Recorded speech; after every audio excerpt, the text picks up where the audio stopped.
hear thee sing as I sail along.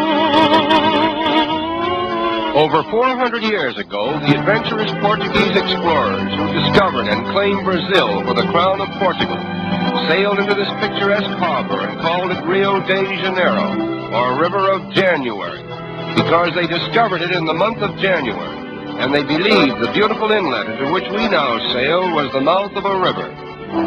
As we pass within the shadow of this gigantic promontory, known as Sugarloaf, we wonder if the white men who first saw it could have dreamed that it was destined to become the mighty sentinel of an enchanted metropolis with a population of over 1 million inhabitants and a reputation of being the most magnificent city in the world.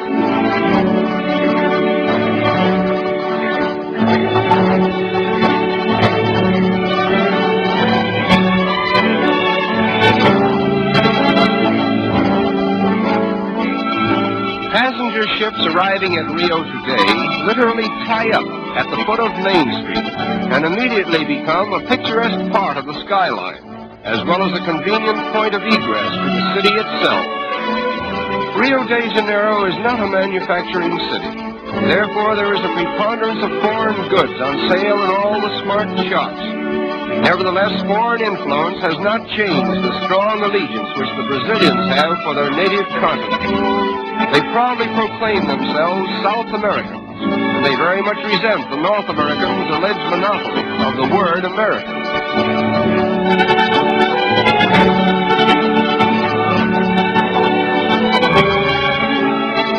The period from 1902 to 1906 witnessed the wonderful transformation from the old to the new Rio, a comprehensive project so boldly conceived and brilliantly executed that there is hardly a landmark of the old city to be seen in the metropolis today.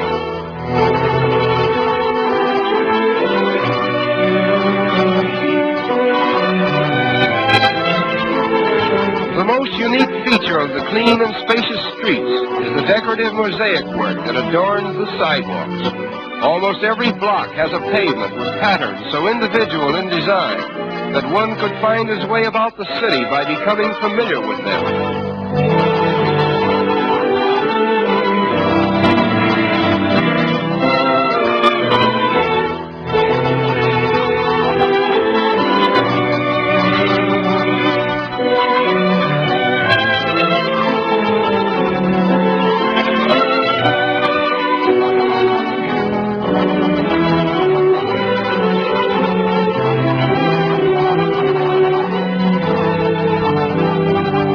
Rio is particularly noted for its numerous and colorful parks, which are scattered in picturesque profusion throughout the city.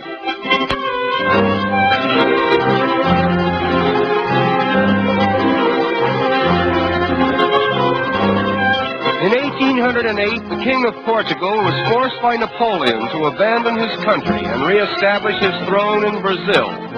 When he arrived in Rio, he brought with him, among other things, the first tiny sprouts of the famous royal palms, which he planted here. It was decreed that only members of the royal family might have the privilege of cultivating this particular species of tree. But time and nature have overruled the regal command, and the royal palms that were meant to be the exclusive property of Portuguese royalty are now the common heritage of all Brazil. The outstanding landmark of Rio is Sugarloaf Mountain, and from whatever angle one may view it, it forms a most impressive picture.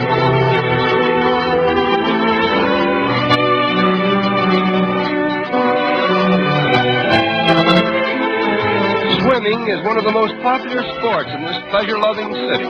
Consequently, many attractive swimming clubs have been erected along the picturesque shoreline.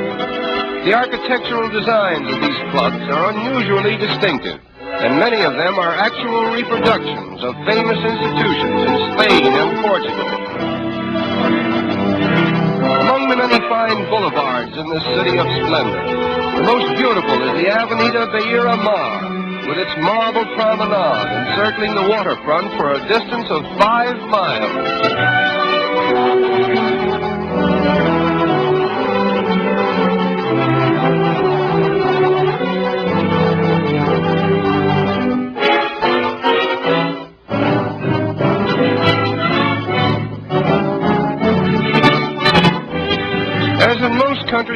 South America, the color of one's skin does not always determine one's social standing.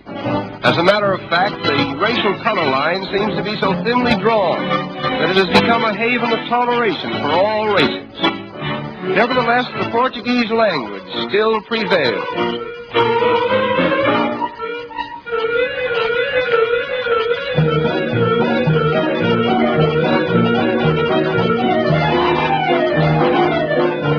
In the business districts of the city, there are a number of tiny shops where the more industrious young ladies of Rio earn their livelihood. This is called the butterfly industry, in which the colorful wings of butterflies are immortalized by an art that was inaugurated here many years ago.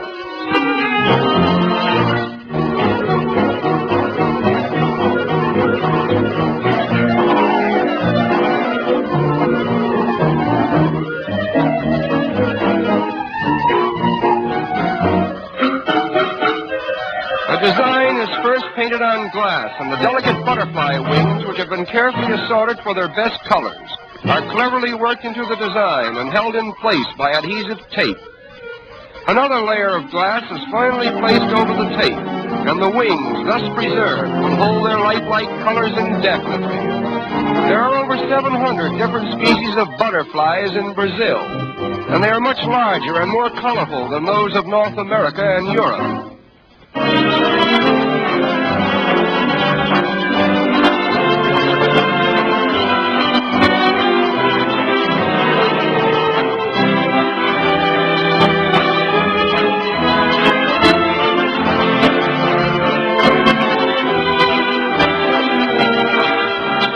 The completed articles consist of tea trays, vanity and jewel cases, bonbon dishes, and decorative pictures designed to glorify the city's landmarks.